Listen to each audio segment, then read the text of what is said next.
মানে একটা জিনিস কি তোর প্রত্যেকটা দিন বলা লাগবে নাকি? কালকে সকালে বলছি না এগুলো পানি দিবি, আর এগুলো ঘাস টাস পরিষ্কার করিস নি কেন? প্রতিদিন কি একটা কথা বলে বলে তো কাজ করা যাবে না ভাই। এগুলো পরিষ্কার করবি, যা এগুলো পরিষ্কার কর। আর শোন, গোলায় খুঁজছে পানি দিবি, এটাতে আর এটাতে পানি দিবি, বুঝছিস? যা কাজ কর। আজকে আমার চোখের সামনে কাজ করবি, সব সময় ফাঁকি বাজে, তাই না? আজকে আমি এখানে থাকবো, আমার চোখের সামনে কাজ করবি আজকে। ভাইয়া দলিলটা দেখি। এই যে দেখুন, আপনার বিশ্বাস হয়েছে, এই নাও।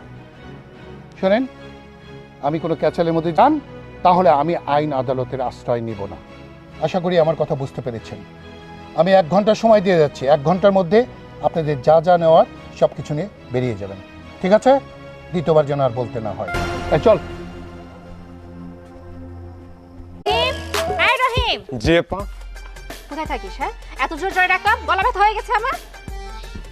শোন, টাকাটা ধর, এখন বাজারে যাবি, বাজারে গিয়ে তরি তরকারি মাছ যা আছে নিয়ে আয়। আচ্ছা